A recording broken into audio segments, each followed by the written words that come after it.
తమ కుటుంబ సభ్యులైన తెలుగుదేశం పార్టీ నాయకులు, కార్యకర్తల, యువకులను ఉత్సాహపరిచేందుకు తాము క్రికెట్ టోర్నమెంట్ను నిర్వహిస్తున్నామని సిటీ ఎమ్మెల్యే ఆదిరెడ్డి శ్రీనివాస్ అన్నారు. ఆయన బ్యాట్ పట్టి బంతిని బాది క్రీడాకారులకు ఆల్ ది బెస్ట్ చెప్పారు.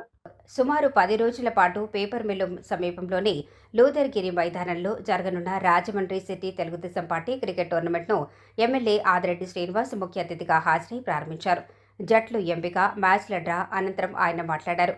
పార్టీ కోసం పనిచేస్తూ ప్రజాక్షేత్రంలో ఉంటూ ఒత్తిడికి గురయ్యే తమ పార్టీ నాయకులను ఉత్సాహపరచడం కోసం వారిలో క్రీడా స్ఫూర్తిని పెంపొందించేందుకు ఈ టోర్నమెంట్ను నిర్వహించడం జరుగుతుందన్నారు.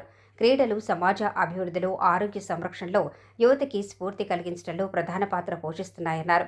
క్రీడల ద్వారా నాయకత్వ లక్షణాలు, సామాజిక విలువలు, సహనం, జీవన నైపుణ్యాలు అలవడతాయన్నారు. ప్రతి ఒక్కరూ క్రీడల్లో ప్రవేశించి తన ఆరోగ్యం, నైపుణ్యాన్ని అభివృద్ధి చేసుకోవాలని పిలుపునిచ్చారు.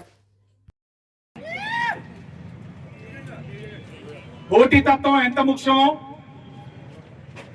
కలిసికట్టుగా ఈ టోర్నమెంట్ అందరూ కూడా ముందుకు తీసుకెళ్ళడం కూడా అంతే ముఖ్యం.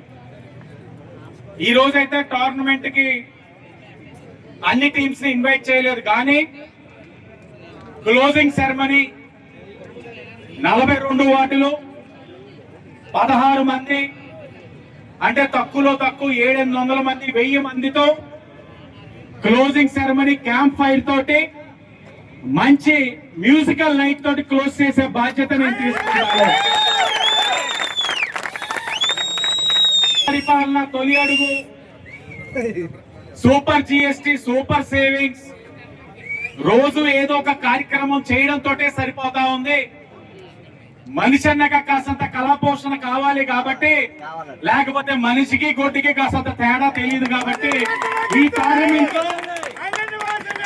ఎంటర్టైన్మెంట్ ని తీసుకువద్దాం. చీర్ గర్ల్స్ అయితే తీసుకురాలేను, కానీ లచ్చిరెడ్డి సురేష్ లాంటి వాళ్ళందరినీ చీర్ గర్ల్స్ కింద రెడీ చేసి మంచి డ్రెస్సింగ్ సెన్స్ తోటి వీళ్ళందరినీ కూడా నుంచోపెట్టి డాన్స్ వేపిస్తాను. అలాంటి కావాల్సి గట్టిగా చప్పట్లు కొట్టండి. వస్తున్నారు.